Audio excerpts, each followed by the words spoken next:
นาคาที่นับถือขน้อยพระอาจารย์นักห้องคำประเสริฐขอโอกาสนมัสการทักทายสบายดีพระอาจารย์ผู้ทรงศีลทรงธรรม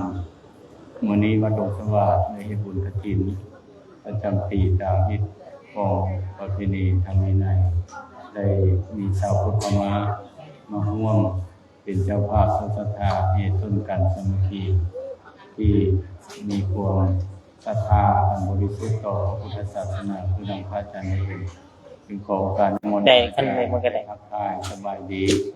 ให้ธรรมะเป็นทานเพื่อเป็นขวัญกำลังใจให้ลูกหลานญาติโยมได้มีกำลังใจในการใช้ชีวิตให้เป็นสุขเฮ็ดเวียกให้เป็นสุขสนุกกับการเฮ็ดเวียกงานด้วยธรรมะของพระสัมมาสัมพุทธเจ้าจึงขอโอกาสทักทายสบายดีและโอกาสนี้จะขอให้อนุญาตให้พระออกเมาซ่านพระออกเสวงได้เป็นผู้เทศภาษาให้พระอาจารย์นะครับมีคารวะตะกามะอารมณ์ดีนี้ผู้สิ่งบุญตาบาเลเที่ยวบาเลมีอาเจสุติบาเลกานะพุโตศิระพุโตภาวนาพุโตอารมณ์พุโตปรมีที่บาลีเจสุติบาเล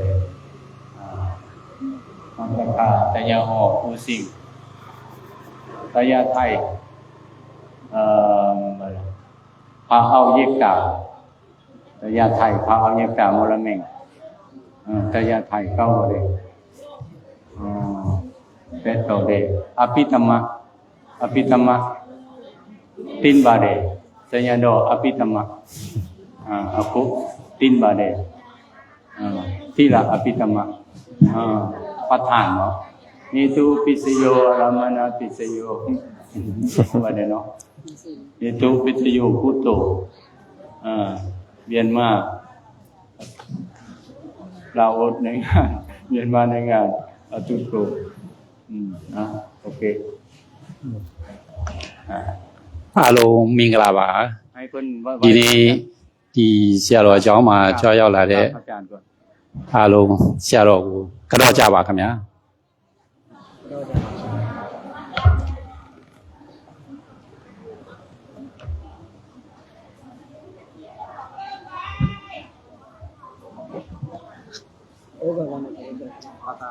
ให้เพิ่นออกกาตาဆိုကြပါခင်ဗျာဩกาต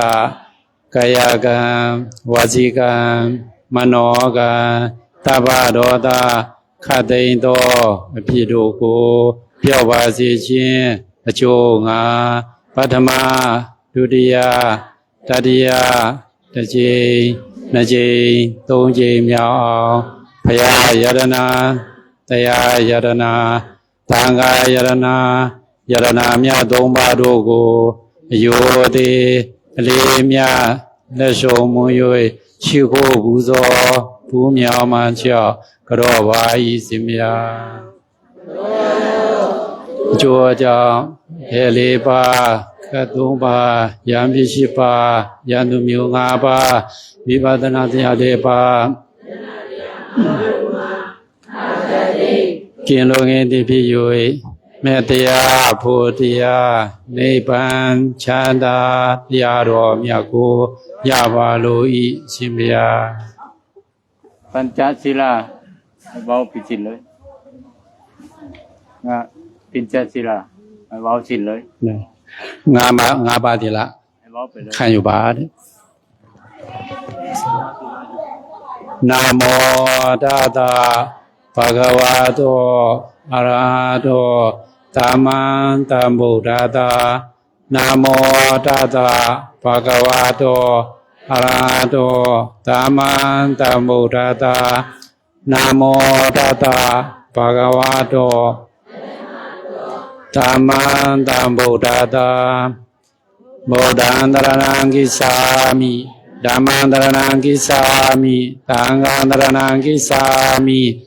ดุริยามิโบดันตรณังกิสามิดุริยามิธัมมังตรณังกิสามิดุริยามิสังฆังตรณังกิสามิ ตาติยามิบุตังสรณังคัจฉามิตาติยามิธัมมังสรณังคัจฉามิตาติยามิสังฆังสรณังคัจฉามิอามาบันเดวะสิมยาปานาติปาตาวิรมณีติกาปรันตมาธิยามิ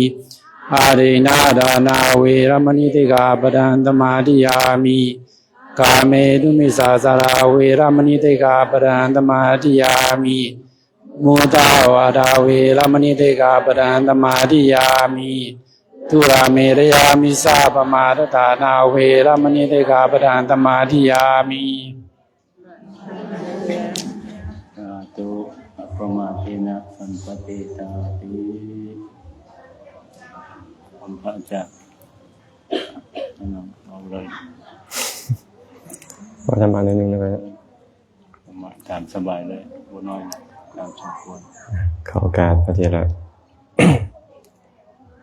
นะมัตถุรัตนตยัสสะขอนอบน้อมแด่พระรัตนตรัยขอถวายความเคารพพระอาจารย์ดาวเรืองประเสริฐเนาะผู้เป็นประธานสงฆ์ณสถานที่นี้ด้วยความเคารพอย่างสูงขอความสุขความเจริญจงบังเกิดมีแก่ญาติธรรมที่เดินทางมาจากประเทศพม่าด้วยเมียนมาสกามาดีบูဒီနေ့မြန်မာအားလုံးဒီဆရာတော်ကျောင်းမှာလာရောက်အလူလုပ်တဲ့အချိန်မှာတဲ့ဒီနေ့ကုသိုလ်ကောင်းမှုတွေများစွာရရှိပါကြောင်းဆရာတော်မေတ္တာပို့ဆုတောင်းပေးပါတယ်တဲ့ก็ต้องขอทักทายก่อนเนาะนั่งเอามือลงก็ได้แล้วและชาดาบาดก็รู้สึกดีใจได้เห็นญาติธรรมพม่าอยู่ประเทศลาวอาตมาเคยไปพม่าประจำเกือบทุกปีแล้วก็เคยได้ไปอยู่ปฏิบัติอานาปานสติอยู่ที่พอกตยะอยู่แม่เมียวแล้วก็มรเมียงဒီနေ့ဆရာတော်မြန်မာလူမျိုးကိုတွေ့ရတာလည်းအများကြီးဝမ်းသာပါတယ်တဲ့။ဘာဖြစ်လဲတော့ဆရာတော်ကလည်းမြန်မာနိုင်ငံမှာသွားပြီးတော့တရားသွားကျင့်ကြံခဲ့ပူပါတယ်တဲ့။ဖောက်တော်ရကြောင်းမော်လမြိုင်မှာသွားရောက်ပြီးတော့ကျင့်ကြံခဲ့ပါတယ်တဲ့။ဒါကြောင့်ဒီနေ့မြန်မာလူမျိုးကိုတွေ့ရတယ်မြတ်စွာဝမ်းသာပါကြောင်းဆရာတော်ပြောကြားချင်ပါတယ်เวลาไปพม่าก็จะได้เห็นวัฒนธรรมของคนพม่าคือคนพม่าจะมักสวดปัฏฐานเนาะเฮตุเปียเชียวพระเถระเพิ่นเว้าเมื่อกี้นี่แหละเนี่ยก็จะได้ยินประจำแล้วก็เห็นญาติโยมพม่านี่นะเพิ่นมักจะเข้าไปอยู่เจดีย์ลานวัดเนาะไปกราบเจดีย์ประจักษ์ศีลสาธยายเวลาเฮาไปพม่าเฮาจะได้บรรยากาศแบบนี้ก็จะมีความรู้สึกอิ่มเอิบใจได้เห็นความงดงามของญาติธรรมชาวพม่าမြန်မာနိုင်ငံမှာရောက်တဲ့အချိန်မှာတော့မြန်မာလူမျိုးတွေကတော့လူတိုင်းဒီပဋ္ဌာန်းတွေအကုန်လုံးရွတ်နိုင်ကြပါတယ်တဲ့ဒါကြောင့်မြန်မာနိုင်ငံမှာလည်းဗုဒ္ဓဘာသာဖြစ်တဲ့နိုင်ငံဖြစ်တဲ့အတွက်ကြောင့်ဖရာတရားစီဒီပထိုးတွေလည်းများစွာရှိပါတယ်တဲ့ဆရာတော်အဲ့ဒါကိုရောက်တဲ့အချိန်မှာလည်းအဲ့ဒါကိုဝမ်းသာကြည်ညိုပါကြောင်းပြောကြားလိုပါတယ်มื้อนี้ท่านพระอาจารย์ได้เชิญให้มากล่าวสนทนาและก็กล่าวธรรมะจากเล็กน้อยก็จะนำหัวข้อธรรมะน้อยนึงมาเว้าสู่ฟังแต่ก็อุปสรรคก็คือปัญหาภาษาเนาะก็ได้อาศัยล่ามเพิ่นนั่นแหละได้ซอยแปลภาษาဒီနေ့ဆရာတော်ကြွရောက်လာတဲ့အချိန်မှာတော့တရားလေးနည်းနည်းတော့ပြောပြရှင်ပါတယ်တဲ့။ဘာဖြစ်လဲဆိုတော့မြန်မာလူမျိုးကိုတွေ့တဲ့အချိန်မှာတော့ဒီတရားနဲ့ပတ်သက်တဲ့ဟာကိုလည်းဆွေးနွေးရှင်ပါတယ်တဲ့။กะถังสุลาภเตปัญญังกะถังสุวินทเตทนัง กถังสุกิติงปปโปติกถังมิตานิคันธาติปัสสมาโลกาปรังโลกังกถังเปจานาโสจติสัทธาโนอะระหะตังธัมมังนิพพานะปาติยาสโสสังลพเตปัญญังอัปปมัตโตวิจังคโนปาติโรปการิทุรวาพุทธานาวินทเตทานังสัจเจนะกิติงปปโปติทัทังมิตานิคันธาติอัสมาโรกัจจเสเตจตุโรธัมมาสัทธัสสะกะละเมสิโนสัจจังธัมโมทิติจักโกสเวเปจานาโสจติอิงคาอัญเยปิปุสัสโสปุถุสมณะพรามเนสัทธิสัจจธรรมาจากาขันตยาภิโยทิวิจจติ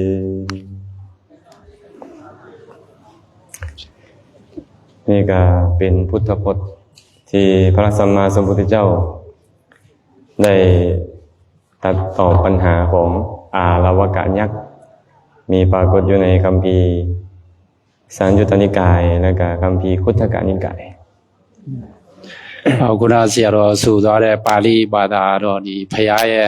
ဆိုထားတဲ့ဘာသာဖြစ်ပါတယ်တဲ့။ဒါကြောင့်ဘုရားဟောထားတဲ့ပါဠိဘာသာဖြစ်ပါတယ်เคยมียักษ์ตัวหนึ่งชื่อว่าอาลวกะได้เข้าไปเฝ้าพระสัมมาสัมพุทธเจ้าได้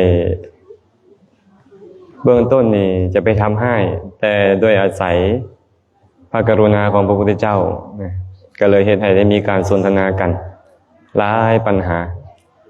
แต่ว่ามีปัญหาหนึ่งที่เพิ่นได้ยกขึ้นมาสนทนากันยักษ์ถามแบบนี้ว่ากถังสุลภเตปัญญังกถังสุวินทเตทะนังกถังสุกิติงปปโปติกถังมิตานิคันทติอาสมาโลกาปรังโลกังกถังเปจจานโสจติมีคำถามอยู่แบบนี้ว่าบุคคลได้ปัญญาเพราะหยังบุคคลจะมีทรัพย์หาทรัพย์ได้เพราะหยังบุคคลจะรักษาเกียรติยศได้เพราะหยังเหตุแนวใดจึงผูกมิตรเอาไว้ได้บุคคลผู้ประกอบด้วยธรรมเท่าใดละโลกนี้ไปแล้วจะบ่เศร้าโศกอันนี้เป็นคำถามခုနပါဠိလိုဆိုသွားပြီးတော့ဆရာတော်ကပြန်ပြီးတော့အဓိပ္ပာယ်ကိုရှင်းပြပါတယ်ဒီအဓိပ္ပာယ်ကတော့ဒီဘုရားဟောထားတဲ့ဟာကိုလူအများတော့ဒီပါဠိဘာသာကိုတော့မသိကြဘူးပေါ့ဒါကြောင့်မို့အဓိပ္ပာယ်ကိုဖော်ပြထားပါတယ်ဒီလူဆိုတာဒီဘုရားရဲ့ဘာသာဘုရားရဲ့စကားကိုနားလည်ပြီးတော့လိုက်နာကျင့်ကြံလို့ဆိုရင်တော့ကိုလူရဆန္ဒကိုတော့ပြီးဆုံးရမယ်လို့အဲ့လိုဆိုထားပါတယ်มีคำถามอยู่5คำถามข้อที่1บุคคลจะได้ปัญญาย้อนหยังเอาสั้นๆเนาะจะค่อยรีแปลနံပါတ်1အချက်တော့ဟိုဒါပေါ့ပုဂ္ဂိုလ်လူတယောက်ပေါ့พระสัมมาสัมพุทธเจ้าตรัสว่าสัทธหาโนอรหัตังธัมมังนิพพานปัตติยาสุดสูสังลภเตปัญญังอัปปะมัตโตวิจักขโนบุคคลผู้เชื่อธรรมของพระอรหันต์เพื่อพระนิพพานเป็นผู้บ่ประมาทมีปัญญาพิจารณาฟังอยู่ด้วยดีย่อมได้ปัญญาဒါကြောင့်လူဆိုတာဒီဘုရားရဲ့ဟောကြားထားတဲ့ဟာကိုယုံကြည်ပြီးတော့လိုက်နာလို့ဆိုရင်တော့ကိုဝိရိယဉာဏ်ပညာရှိရမယ်ก่อนที่พวกเราจะเฮ็ดสติปัญญาให้เกิดขึ้นได้สิ่งที่สำคัญก็คือการฟังแต่การฟังนั้นหากบ่มีความเชื่อเป็นเบื้องหน้าจะเฮ็ดให้ฟังด้วยความเคารพบ่ได้จ จากะဆိုတာစကจากะလို့ခေါ်တာပေါ့เนาะဒီပါဠိအထာကိုတော့ကိုကယုံကြည်လို့ယုံကြည်စိတ်ချလုံနိုင်မှအောင်မြင်ရမယ်ဆိုတော့အဲ့လိုမျိုးယူဆလာပါတယ်ฉะนั้นข้อที่แรกเลยพระองค์ก็บอกว่าต้องเชื่อธรรมของพระอรหันต์ก่อนและบ่ประมาทพยายามตั้งสติในการฟังและต้องมีปัญญาพิจารณาเอิ้นว่าวิจักขโนมีปัญญาพิจารณาแล้วเงียงหูลงฟังด้วยดีความเข้าใจก็เกิดขึ้นสุตตมยปัญญาก็เกิดขึ้นได้ဒီပညာရှိပြီလို့ဆိုရင်တော့ကိုကတော့ကောင်းတဲ့ဟာကိုနားထောင်ရမယ်လိုက်နာရမယ်တဲ့ဒါကြောင့်မှကိုကလူရဆန္ဒကိုလည်းပြီးသွားအောင်မြင်ရမယ်တဲ့ส่วนข้อที่2พระผู้มีพระภาคตรัสว่าปฏิรูปการีทุรวาอุทธานาวินทเตทนังบุคคลต้องประกอบการงานเหมาะสมเป็นผู้บ่ทอดทุระในการงานขยันหมั่นเพียรจึงจะมีทรัพย์หรือหาทรัพย์ได้နံပါတ်1အချက်မှာတော့ကိုကညာရှိပြီးတော့ကိုလောက်တဲ့အလုပ်ကိုလည်းကြိုးစားပြီးတော့လုံးဝအောင်မြင်မှုရရှိပါမယ်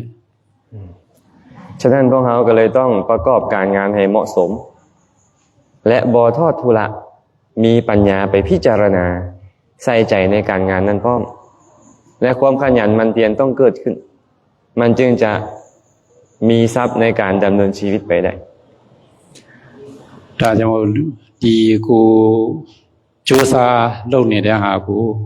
အောင်မြင်အောင်ဘယ်လိုကြိုးစားဘယ်လိုလုပ်ရမလဲဆိုတာလေကိုကညာကိုအတွေးမြင်ရှိမှဒီပညာကိုအလုပ်ကိုအောင်မြင်မှုရရှိပါမယ်ส่วนข้อที่3พระพุทธเจ้าตรัสตอบยักษ์ถามว่ากถังสุกิตติงปัปโปติบุคคลจะมีเกียรติได้ย้อนหยังพระองค์ตอบว่าสัจเจนะกิตติงปัปโปติบุคคลจะมีเกียรติยศชื่อเสียงได้เพราะสัจจะနံပါတ်3အချက်မှာတော့ကိုကအလုံးလုံးတဲ့ပြည်တဲ့နောက်ပိုင်းမှာကျတော့ကိုကဂုဏ်သိက္ခာတွေလိုလားမှုရှိတာပေါ့နော်လူတိုင်းမှာတော့ဂုဏ်သိက္ခာကိုဘယ်လိုအောင်မြင်အောင်ဆောင်ရွက်ရမယ်ဆိုတာလဲကိုကကြိုးစားမှရပါမယ်ถ้าว่าพวกเราเป็นคนมีสัจจะบอกด้วยความจริงเหตุตามความจริงแน่นอนพวกเราย่อมมีเกียรติคนทั้งหลายก็จะสรรเสริญเพราะพวกเรามีวจีสัจจะและที่ยิ่งไปกว่านั้นก็คือปรมัตถสัจจะလူဆိုတာကိုရဲ့ဂုဏ်သိက္ခာရအောင်ဘယ်လိုဆောင်ရမလဲဆိုတာကိုကမေတ္တာတရားရှိရမယ်တဲ့ဒါနတရားလည်းရှိရမယ်တဲ့ဒါကြောင့်မှကိုကဂုဏ်သိက္ခာလည်းလူတွေကကိုယုံကြည်ပြီးတော့ဂုဏ်သိက္ခာရရှိပါမယ်ถามขึ้นไปว่าเฮามักคนขี้ตัวบ่เฮามักคนขี้ตัวบ่အခုဆရာတော်ပြောသွားတဲ့ဟာတွေကတော့ဒါပေါ့လိမ်ညာမှုရှိရလားတဲ့မရှိဘူးเนาะบ่มักเนาะလိမ်တာကိုကြားရလားတဲ့မကြားဘူးเนาะฉะนั้นเช่นเดียวกันคนอื่นก็บ่มักคนขี้ตัวหากเฮาเป็นคนที่เว้าแต่ความจริงเฮ็ดตามความจริงเฮายอมสามารถรักษาเกียรติยศเอาไว้ได้ยอมมีเกียรติยอมมีชื่อเสียงได้ဒါကြောင့်ဒီလိမ်တဲ့ညာတဲ့ဆိုတာတဲ့လူတိုင်းမကြိုက်ပါဘူးတဲ့ဒါကြောင့်ကိုကလည်းသစ္စာတရားရှိရမှာပေါ့နော်ဒီလိမ်တာညာတာလည်းမရှိအောင်အဲ့လိုမျိုးကိုကလုံးဆောင်နိုင်လို့ဆိုရင်တော့ဂုဏ်သိက္ခာတော့အမြဲတမ်းကိုမှရှိရမယ်ส่วนข้อที่4ยักษ์ถามพระพุทธเจ้าว่าเฮ็ดจังได๋จึงผูกมิตรเอาไว้ได้กระถางมิตตานิขันธติเฮ็ดแนวใดสิผูกมิตรไว้ได้พระสัมมาสัมพุทธเจ้าบอกว่าถ้าทาง มิตตานิขันทติบุคคลผู้ให้ผู้แบ่งปันยอมผูกมิตรเอาไว้ได้နံပါတ်4အချက်မှာတော့ဒီမိတ်ဆွေလို့ခေါ်တာပေါ့နော်ဘုရားကိုကမိတ်ဆွေရရှိအောင်ကိုကဘယ်လိုလုပ်ရမလဲဆိုတာကိုအတွင်းညာနဲ့ကိုစဉ်းစားပြီးတော့ဆောင်ရွက်ဖို့လိုအပ်ပါတယ်ผู้ใดผู้หนึ่งก็ตามเมื่อมีการแบ่งปันเมื่อมีการให้มีการแบ่งปันย่อมเป็นที่ฮักของคนอื่นพระพุทธเจ้าก็แสดงอานิสงส์ของการแบ่งปันเอาไว้ข้อที่1เลยก็คือผู้ให้ย่อมเป็นที่ฮักย่อมเป็นที่ฮักของมหาชนเมื่อให้อยู่ก็ย่อมเป็นที่ฮักเมื่อเป็นที่ฮักแล้วผู้ใดก็ต้องอยากเข้าหาอยากคบค้าสมาคมพระพุทธองค์เลยบอกว่าผู้ให้ยอมผูกมิตรเอาไว้ဒါကြောင့်ဘုရားဟောထားတာရှိပါတယ်တဲ့လူစရာကိုကမိတ်ဆွေရှိမယ်လို့ဆိုရင်တော့ကိုကပေးလို့ဆိုရင်တော့မိတ်ဆွေတွေလည်းလာမှာပေါ့နော်ကိုကောင်းတာလို့ဆိုရင်တော့မိတ်ဆွေတွေကိုစီကိုတော့လာခဲ့ပါမယ်တဲ့ဒါကြောင့်သူကကိုကတော့ကောင်းအောင်တော့ကြိုးစားလုပ်ဖို့လိုအပ်ပါတယ်จะขอแล้ว4กันหน่อย4เนาะข้อสุดท้ายอยากถามว่าอสมาโลกาปรังโลกังกระถังเป็ดจะนโสจติบุคคลละโลกนี้ไปสู่โลกหน้าแล้วจะบ่เศร้าโศกเพราะเหตุใดဒီနောက်ဆုံးပြင်စမအချက်မှာတော့လူဆိုတာကတော့နောက်ဆုံးကတော့သိရမှာပဲတဲ့ဒီသိရတဲ့အချိန်မှာတော့ကိုကနောင်ဘဝအတွက်ကိုကောင်းဖို့ဘယ်လိုလုပ်ရမလဲဆိုတော့အဲ့ဒါကိုစဉ်းစားပြီးတော့လုပ်ဖို့လိုအပ်ပါတယ်พระสัมมาสัมพุทธเจ้าก็เลยได้ตรัสแบบนี้ว่ายัสเสเตจตุโรธัมมาสัทธัสสะคารเมสิโนสัจจังธัมโมทิติจาโค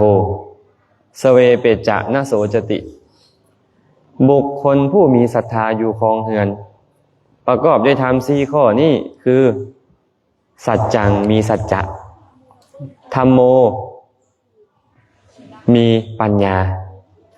ทิติมีความขยันหมั่นเพียรอดทนจาโคมีการแบ่งปันมีธรรม4อย่างนี้ละโลกนี้ไปสู่โลกหน้ายอมบ่เศร้าโศกလူဆိုတာဒီကိုယ့်ရဲ့ဒီခုနဆရာတော်ပြောတော့တဲ့ဟိုဒါပေါ့ခေါ်တဲ့ငါကြံสัจจังสัจจะဆိုတာသစ္စာပေါ့စီစောธัมโมแปลว่าปัญญาธัมโมจะတော့ပညာလို့ခေါ်တာทิติความขยันหมั่นเพียรอดทนကိုယ့်ရဲ့ကြိုးစားဆောင်ရွက်မှုနံပါတ်3จาโคคือการสละให้ปันဒါကိုကြတော့ဒီဟိုတော့ကိုလူတန်းပေးကမ်းတာပေါ့နော်အဲ့၄ခုရှိလို့ဆိုရင်တော့လူတိုင်းမှာတော့နောင်ဘဝအတွက်ကိုတော့ကောင်းဖို့တည်ကြပါတယ်တဲ့นั่นก็แสดงให้เฮาฮู้ว่าสัจจะธรรมะทิติจาคะได้ประโยชน์โลกนี้นำละโลกนี้ไปแล้วได้ประโยชน์โลกหน้าคือบ่เศร้าโศกในโลกหน้านำဒီခုနဆရာတော်ပြောသွားတဲ့ဒီ၄ချက်မှာကိုစိတ်ထဲမှာအမြဲတမ်းဆောင်ရနိုင်လို့ဆိုရင်တော့နောင်ဘဝအတွက်ကိုတော့ကောင်းရာကောင်းကျိုးကိုတော့ရရှိပါမယ်ถามก็แปลว่าเฮามีชีวิตอยู่ได้จักปีมนุษย์นี่มีชีวิตอยู่ได้จักปีလူပုဂ္ဂိုလ်ဆိုတာကိုကအသက်ဘယ်လောက်နေရမယ်ဆိုတာသိရလားတဲ့ติ๊กသိနိုင်လားခင်ဗျတစ်နှစ်လားနှစ်နှစ်လားบางคนมีชีวิตอยู่10ปีบางคน20ปีบางคน30ปีบางคน40 50 60 70บางคน80ปีเกินได้กันหน่อยแม่นบ่လူဆိုတာတချို့ကလည်း10နှစ်နေရတာလည်းရှိပါတယ်တဲ့နှစ်20 30အဲ့လိုမျိုးနေရတဲ့လူလည်းရှိတယ်တချို့ကလည်း60 90 80အထိအသက်အရွယ်နေရတာလည်းရှိပါတယ်တဲ့လူတိုင်းတော့မတူကြပါဘူးတဲ့แต่ว่าหลังจากที่เฮาละโลกนี้ไปแล้วการที่เฮาเข้าถึงสุขติก็ตามทุกขติก็ตามนี่อายุของสุขติกับทุกขติเนี่ยมันยาวนาน လူဆိုတာဒီဥသာပေါ့စာတိဖြစ်ပြီးတော့သူကနောက်ဆုံးကတော့အသေးဆုံးရမှာပဲဒီစာတိကိုတော့ကောင်းအောင်တော့ကိုကကြိုးစားမှာပေါ့ สวรรค์สั้นแรกเอิ้นว่าจาตุมหาราชิกามีอายุ9ล้านปีมนุษย์ ဒီအခုဆရာတော်ပြောတဲ့ဟာကျတော့ จาตุมหาราชิกา ဂျာကိုမဟာရာတိကာဆိုတာပါဠိဘာသာစကားပေါ့နော်အဲဒီသူကတော့တက်တန်းနေတော့အမြတ်9ล้านปี 9လမ်းပြီဆိုတာဟိုတော့နှစ်9တန်းလောက်နေရတယ်တဲ့ อายุสวรรค์สั้นดาวดึง36ล้านปี နောက်ပြီးတော့ဟိုဆိုတော့နိဗ္ဗာန်လို့ခေါ်တာပေါ့နိဗ္ဗာန်ကျတော့သူကနှစ်ပေါင်း36တန်းတော့နေရတယ်တဲ့ และอายุเทวดาสั้นสูงขึ้นไปกับคูณ4ขึ้นไปเรื่อย144ล้านปี576ล้านปีขึ้นไปเรื่อย သူကအထက်နိဗ္ဗာန်မှာတော့သူကတက်တန်းနေတော့တစ်ဆင့်ပဲတစ်ဆင့်တိုးပြီးတော့တက်တန်းနေရပါတယ်တဲ့ဘာဖြစ်လဲဆိုတော့တချို့နတ်ပြည်တွေကတော့နှစ်တန်း100ကျော်ထိနေရတာလည်းရှိပါတယ် เช่นเดียวกันอายุของสัตว์ในอบายคือสัตว์นรกนี่นะอายุของเทวดานี่นะเทวดาสั้นจาตุมนี่นะ9ล้านปีนี่นะอายุของเขาเนี่ยเท่ากับมือเดียวขึ้นเดียวของเทวดาสั้นของนรกสั้นทีแรกคือสั้นสันสีวะ ဒီနိဗ္ဗာန်နဲ့ဟိုတော့ငရဲပြည်ကျတော့သူကတက်တန်းရတော့မတူကြပါဘူးတဲ့အသက်နဲတာနဲ့များတာနဲ့အဲ့ဒါတော့ကွာပါတယ် ครั้งนั้นอายุหลังจากเขาตายไปนี่นะมันจะคันหากว่าเขาเฮ็ดความดีก็เฮ็ดให้เขาประสบความสุขยาวนานแต่ตรงกันข้ามหากเขาเฮ็ดความบ่ดีมันก็จะเฮ็ดให้เขาประสบความทุกข์ยาวนานคือกัน လူစရာကိုကကောင်းတာလုပ်လို့စင်တော့ကောင်းတာတော့အကျိုးရရှိပါမယ်မကောင်းတာလုပ်လို့စင်တော့မကောင်းတဲ့အကျိုးကိုတော့ခံစားရပါမယ် เราจึงจำเป็นต้องมีธรรม4ข้อที่เว้าเมื่อกี้นี้คือสัจจังธัมโมทิติจาโคมีสัจจะมีความรู้ปัญญามีความขยันหมั่นเพียรอดทนและมีจาคะให้ปัน ဒါကြောင့်ခုနဆရာတော်ပြောသွားတဲ့အချက်၄ချက်မှာတော့လူတိုင်းမှာတော့ကိုယ်စိတ်ထဲမှာစောင့်ထားဖို့ရှိဖို့လိုအပ်ပါတယ် หากเขามี4อย่างนี้แล้วปัจจุบันเขาก็ได้ประโยชน์สุขละโลกนี้ไปแล้วก็ต้องเข้าถึงสถานที่เป็นสุขคือกัน ဒါကြောင့်ဒီကိုစောင့်ထားတဲ့ဒီခုနဆရာတော်ပြောတဲ့၄ချက်ထဲမှာကိုโอเคမကောင်းတာအကျိုးကိုဖြစ်လာလို့ဆိုရင်တော့ကိုကတော့နည်းနည်းတော့ခံစားရမှာပေါ့နော်အများကြီးတော့မဟုတ်ဘူး ปรากฏว่าความดีความชั่วนี่นะมันบ่ได้อยู่สิ่งที่ภายนอกเป็นตัวกำหนดมันอยู่ที่เฮาเองเป็นตัวกำหนดความดีความชั่ว ကောင်းတဲ့ဟာမကောင်းတဲ့ဟာကျတော့ကိုယ့်ရဲ့အပြစ်မှာတော့မဟုတ်ပါဘူးတဲ့လူတိုင်းထဲမှာတော့ရှိတယ်တဲ့ บางคนมีพร้อมทุกอย่างแต่เฮ็ดความดีบ่ได้ก็มี တချို့ကတော့သူကအကုန်လုံးတော့ပြည့်စုံတယ်တဲ့ဒါပေမဲ့ကိုကမကောင်းတာလုပ်လို့လည်းရှိပါတယ်တဲ့ แต่ตรงกันข้ามบางคนบ่มีความพร้อมหยังเลยแต่สามารถคิดดีเว้าดีเฮ็ดดีอยู่ได้เป็นประจำ တချို့ကျတော့ဘာမှတော့မရှိဘူးမပြည့်စုံဘူးဒါပေမဲ့ကိုယ်ရဲ့ကောင်းတာကောင်းကျိုးကိုလုပ်တဲ့လူလည်းအဲ့လိုမျိုးလည်းရှိပါတယ် ถามกลับไปว่า2คนนี่นะระหว่างผู้มีทุกอย่างแต่เฮ็ดบุญบ่ได้กับผู้บ่มีความพร้อมแต่สามารถเฮ็ดดีได้ผู้ใดประเสริฐกว่ากัน ဆရာတော်တော့နှစ်ခုမြင်ချင်ပါတယ်တချို့ကတော့သူကပြည့်စုံပြီးတော့သူကောင်းတာကိုမလုပ်နိုင်တယ်လည်းရှိပါတယ်တချို့ကလည်းကိုကဟိုဒါပေါ့စီးစိမ်မရှိဘူးဒါပေမဲ့ကိုကောင်းတာကောင်းကျိုးကိုလုပ်နိုင်တဲ့အတွက်ကြောင့်အဲ့လိုမျိုးလည်းရှိပါတယ်တဲ့ ให้ตอบบ้างเนาะ အခုအဲ့ဒီအခုဆရာတော်မေးတဲ့ဒီနှစ်ချက်ထဲမှာကိုကဘယ်သူကလုပ်နိုင်တာလဲတဲ့ခုနဆရာတော်ပြောသွားတဲ့ပထမချက်မှာတော့ကိုကတော့စီးစိမ်ဟိုဒါပေါ့ကျွဲဝတာပေါ့နော် ဒါပေမဲ့မကောင်းကျိုးကိုတော့လုံးမိလို့မကောင်းတဲ့ဘဝတော့ရောက်ရှိသွားမှာပေါ့အခုကိုကဘာမှမရှိဘူးစီးစိမ်လည်းမကြွယ်ဝဘူးဒါပေမဲ့ကောင်းတဲ့စိတ်နဲ့ကောင်းတဲ့သဘောနဲ့တရားထားလို့အဲ့လိုမျိုးလဲကုသိုလ်ရပါတယ်တဲ့แสดงว่ามีเงินหลายยังบ่แม่นเครื่องการันตีความเป็นคนดีมียศถาบรรดาศักดิ์สูงส่งยังบ่แม่นเครื่องการันตีความเป็นคนดีมีกำลังวังชาดีมีรูปโสมงดงามก็ยังบ่แม่นเครื่องการันตีความดีแม่นหรือบ่နောက်တစ်ခုကျတော့ဒီကိုကအကုန်လုံးစီးစိမ်ကြွယ်ပါတယ်ဂုဏ်သိက္ခာလည်းရှိတယ်ဒါအဲ့လောက်နဲ့ကိုကပြည့်စုံပြီလို့ထင်တာလားတဲ့အဲ့လိုမျိုးတော့မဟုတ်ဘူးလို့ထင်တာပဲတဲ့ဘာဖြစ်လဲဆိုလူဆိုတာကောင်းတဲ့အလုပ်ကိုလုပ်မယ်ကောင်းတဲ့စိတ်ဓာတ်သဘောထားကိုထားလို့ရှင်တော့ကောင်းတဲ့ဘဝကိုတော့ရောက်ရှိသွားမှာပေါ့နော်พวกเราทุกคนมีสถานภาพที่แตกต่างกันนะเกิดอยู่ต่างบอนต่างพ่อต่างแม่ต่างส้นสั้นวรรณะต่างตระกูลแต่ถ้าหากทุกคนเฮ็ดความดีทุกคนก็เป็นคนดีได้หมดကျွန်တော်တို့အားလုံးမှာတော့ဟိုသာပေါ့ရွှေမျိုးမိဘလည်းမတူကြဘူးလူတိုင်းတယောက်တနေရာတယောက်တခြားစီလာပြီးတော့စူးစီးတွေ့ဆုံရတယ်တဲ့ဒါကြောင့်ကိုယ့်ရဲ့ကောင်းတဲ့ဟာကိုလုပ်လို့ရှင်တော့ကောင်းတဲ့အကျိုးကိုတော့ခံစားရပါမယ်เช่นเดียวกันจะอยู่ชนชั้นวรรณะใดก็ตามหากเฮ็ดความชั่วก็คือคนชั่วนั่นเองมีเงินหลายก็ชั่วได้มียศถาบรรดาศักดิ์สูงส่งก็ชั่วได้มีพร้อมทุกอย่างก็คือคนชั่วหากเฮ็ดความบ่ดีလူဆိုတာလည်းတချို့ကလည်းအစည်းစိမ်နဲ့အကုန်လုံးကြွယ်ဝတယ်ကိုကအကုန်လုံးပြည့်စုံတယ်ဒါပေမဲ့မကောင်းတဲ့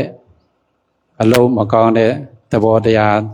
စိတ်ဓာတ်သွားထားမိလို့ရှင်လည်းအဲ့ဒါမကောင်းတဲ့အကျိုးကိုတော့ခံစားရမယ်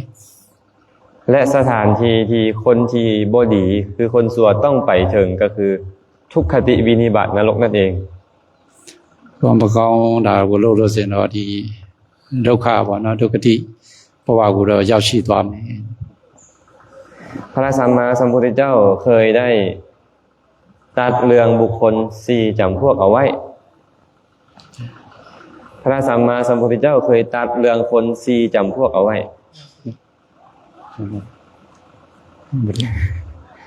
พระสัมมาสัมพุทธเจ้าได้ตัดไว้ว่าคนในโลกนี้มีอยู่4จำพวกဒီဘုရားဟောထားတဲ့ဟာကိုတော့ဒီလူရဲ့သဘောတရားလူရဲ့စိတ်ဓာတ်တရားတော့4မျိုးရှိပါတယ်တဲ့1คนมืดมาแล้วมืดไปနံပါတ်1လူမျိုးကြတော့တွေ့ဆုံတယ်လွတ်သွားပါတယ်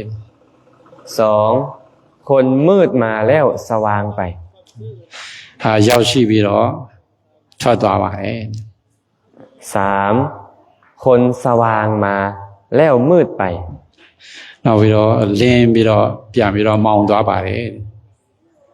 4คนสว่างมาแล้วสว่างไปနောက်ပြီးတော့အလင်းရောင်ရောက်ရှိပြီးတော့အလင်းရောင်ကိုပြန်ထွက်သွားပါတယ်ประเภทที่1เลยพระพุทธองค์บอกว่าผู้มืดมาแล้วมืดไปเป็นจังได๋คนบางคนในโลกนี้เนื่องจากเฮ็ดบุญมาบ่ดีเกิดมาในตระกูลต่ำต้อยเป็นคนทุกข์ยากอนาถาผิวพรรณวรรณะบ่ผ่องใสบ่งดงามบางคนมีอวัยวะพิกลพิการเสื้อผ้าอาภรณ์เข้าน้ำซ้ำป่าหาได้ยากแต่เขายังเฮ็ดกรรมชั่วด้วยกายวาจาใจอีกหลังจากตายแล้วเขาก็ต้องเข้าถึงอบายทุกขติวินิบาตนรกนี่เอิ้นว่ามืดมาแล้วมืดไปခုနဆရာတော်ပြောတော့တဲ့အချက်လေးချက်ထဲမှာအမောင်ရောက်ရှိလာပြီးတော့အမောင်နဲ့ထွက်သွားတယ်ဆိုတာလူရဲ့စိတ်ဓာတ်သဘောတရားပါပဲတဲ့။ဘာဖြစ်လဲဆိုတော့လူကကိုမကောင်းတာကိုလှုပ်ထားတာများလို့မကောင်းတဲ့အကျိုးကိုခံစားပြီးတော့မောင်ပြီးတော့အမောင်ထဲကိုရောက်လာတယ်အမောင်ကနေပြီးတော့ပြန်ထွက်ရပါတယ်။ส่วนบุคคลประเภทที่2มืดมาแล้วแจ้งไปနောက်ဒုတိယအချက်မှာတော့အမောင်ထဲကဝင်ပြီးတော့အလင်းရောင်ထဲကိုပြန်ထွက်ရတယ် พระองค์บอกว่าผู้มืดมาและแจ้งไปเป็นแนวใดบุคคลบางคนในโลกนี้เกิดมาในตระกูลต่ำต้อยเป็นคนยากจนอนาถาผิวพรรณวรรณะบ่ผ่องใสบ่งดงามบางคนพิกลพิการเสื้อผ้าอาภรณ์ข้าวน้ำซ้ำปลาหาได้ยากแต่เขากับคิดดีด้วยใจเว้าดีด้วยวาจาเฮ็ดดีด้วยกายประกอบกายกรรมวจีกรรมมโนกรรมที่เป็นสุจริตหลังจากแต่กายทำลายแล้วก็เข้าถึงสุคติโลกสวรรค์นี่เอิ้นว่ามืดมาแต่แจ้งไปဒုတိယအချက်မှာတော့ခုနအမောင်တဲ့ဝင်လာပြီးတော့အလေးရောင်တဲ့ကိုထွက်တယ်ဆိုတာလူရဲ့စိတ်ဓာတ်သဘောတရားပေါ့နော်ဟိုဒါပေါ့ပြောမှလို့ရှင်တော့ကိုကောင်းတဲ့အမောင်တဲ့ဝင်လာကြတော့ကိုကမကောင်းတဲ့ဘဝကိုရောက်ရှိလာတာပေါ့ရောက်ရှိလာတော့ကိုကောင်းတဲ့အကျိုးကိုလုပ်တဲ့အတွက်ကြောင့်အလေးရောင်ဘဝထက်ကနေပြီးတော့ထွက်ရတာရှိပါတယ်ประเภทที่3แจ้งมาแล้วมืดไปเป็นจังได๋တတိယအချက်မှာတော့သူကအလေးရောင်ထဲကဝင်လာပြီးတော့အမောင်ထဲကိုထွက်ရတယ်တဲ့บุคคลบางคนในโลกนี้เกิดมาในตระกูลสูงทรงมีผิวพรรณวรรณะงดงามสมบูรณ์ข้าวน้ำซ้ำปลาผ้าพรทรสบายหาได้ง่ายแต่เขากับเฮ็ดความชั่วด้วยกายวาจาใจหลังจากแต่กายทำลายแล้วก็ยอมเข้าถึงอบายทุกขติวินิบาตนรกนี่เอิ้นว่าคนแจ้งมาแต่มืดไปဒီအလင်းရောင်ထဲကဝင်လာပြီးတော့အမောင်ထဲကိုထွက်ရတယ်ဆိုတာကိုကဒီပထမအပိုင်းမှာတော့ကိုခံစားရတဲ့စီးစိမ်ဥစ္စာဂုဏ်သိက္ခာတွေရရှိတယ်တဲ့နောက်ကျတော့အမောင်ထဲကိုထွက်ရတယ်ဆိုတော့ကိုကဒီကြားထဲမှာကိုမကောင်းတဲ့အလုပ်ကိုသွားပြီးတော့သွားတွေးမိတယ်သွားလုံးမိတဲ့အတွက်ကြောင့်အမောင်ဘဝထဲကိုရောက်ရှိသွားပါတယ်ส่วนประเภทที่4แจ้งมาและแจ้งไปเป็นจังได๋ဒီနံပါတ်4အချက်မှာတော့အလင်းရောင်ထဲကဝင်လာပြီးတော့အလင်းရောင်ဘက်ကထွက်ရတယ်ဆိုတာအဲ့ဒါဘယ်လိုအကြောင်းရှိပါလဲบุคคลบางคนในโลกนี้เกิดมาในตระกูลสูงทรงมีผิวพรรณวรรณะงดงามอวัยวะสมบูรณ์ข้าวน้ำซ้ำปลาผ้าพรทรสบายหาได้ง่ายและเขายังประกอบกรรมดีด้วยกายวาจาใจพร้อมหลังจากแต่กายทำลายแล้วก็เข้าถึงสุคติโลกสวรรค์นี่เอิ้นว่าแจ้งมาพร้อมแจ้งไปพร้อมဒီနောက်ဆုံးအချက်မှာတော့အလင်းရောင်ထဲကိုဝင်လာပြီးတော့အလင်းရောင်နဲ့ထွက်ရတယ်ဆိုတာကိုပထမရောက်လာတဲ့ဘဝရောက်လာတဲ့အချိန်မှာတော့ကိုအားလုံးစီးစိမ်ကြွယ်ဝချမ်းသာတယ်ကိုလည်းဟိုဒါပေါ်လပဖြူစင်တယ်ဒါကြောင့်ကိုရဲ့ဒီပထမပိုင်းမှာတော့အလင်းရောင်နဲ့ကိုဝင်လာတယ်ဆိုတော့ပြောတယ်ဒီအလင်းရောင်ဝင်လာပြီးတော့အလင်းရောင်နဲ့ထွက်ရတယ်ဆိုတာကိုရဲ့ကောင်းရာကောင်းကျိုးကောင်းတဲ့အလုပ်ကိစ္စကောင်းတဲ့ဆန္ဒသဘောတရားရှိလို့အလင်းရောင်ဘက်ကိုထွက်ရပါတယ်ฉะนั้นคนในโลกนึงจะมีอยู่4จำพวกนี้ถึงจังไดก็ตามพวกเฮามันเลือกต้นทางบ่ได้แต่เฮาสามารถกำหนดปลายทางได้လူဆိုတော့လူတိုင်းမှာတော့ခုနဆရာတော်ပြောသွားတဲ့အတိုင်းတော့ဒီ၄ချက်ထဲမှာတော့လူတိုင်းမှာရှိပါတယ်တဲ့ဒါပေမဲ့ကိုကဟိုဒါပေါ့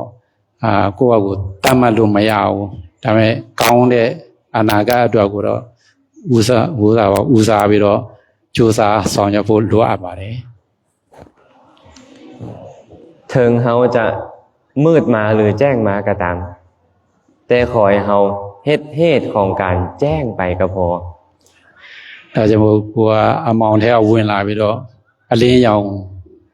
ကိုထွက်ပေါက်ရဖို့အတွက်ကိုတော့ကိုကြိုးစားပြီးတော့ဆောင်ရွက်ဖို့လုပ်ကြဖို့လိုအပ်ပါတယ်ที่เว้ามาทั้งหมดนี้ก็คืออยากให้รู้ว่าคุณงามความดีนี่นะมันเป็นปัจจัยแห่งความสุขในอนาคต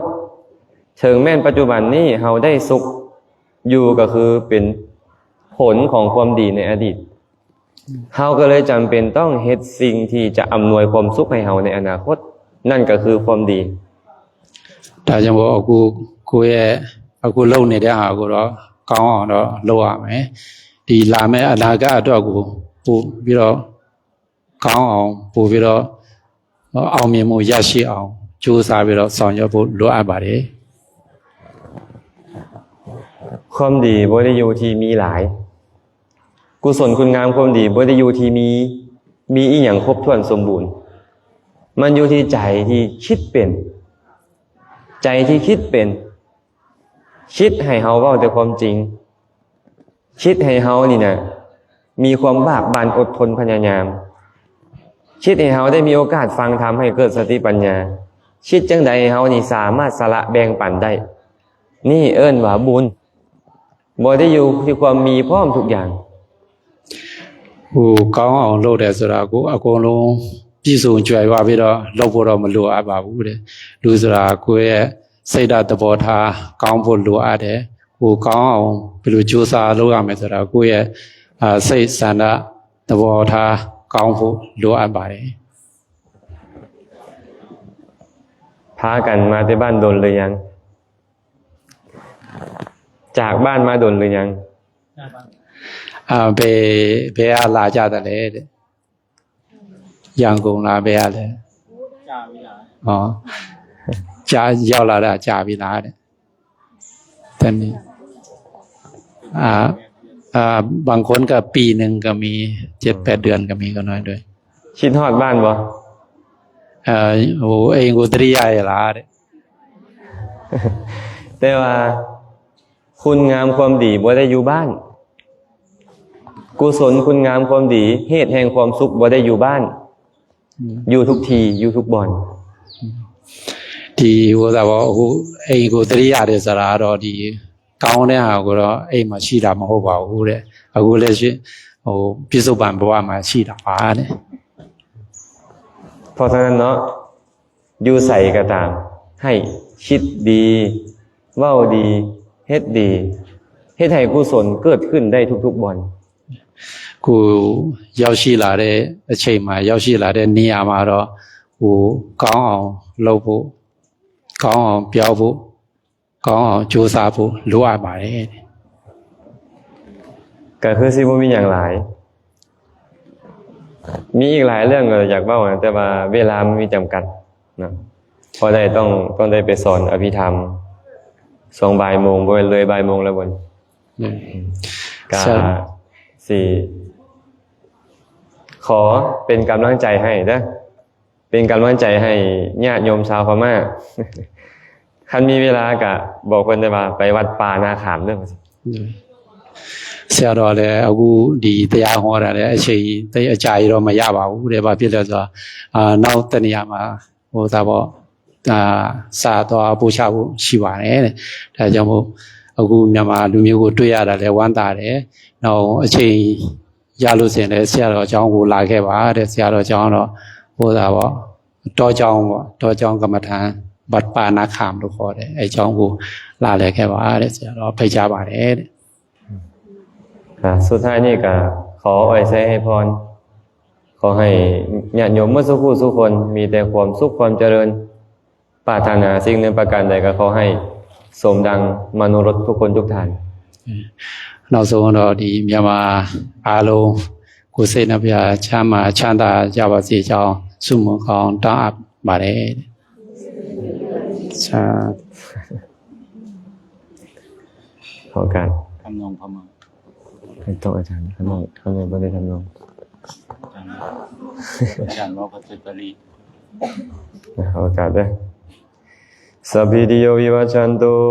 สัพพะโรโควินาศตุมาเตภวัตวันตรายโยสุขีทีฆายุโกภวะ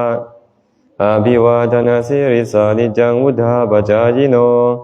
จัตตารโอธัมมาวัฏันติอายุวันโนสุขังภาลัง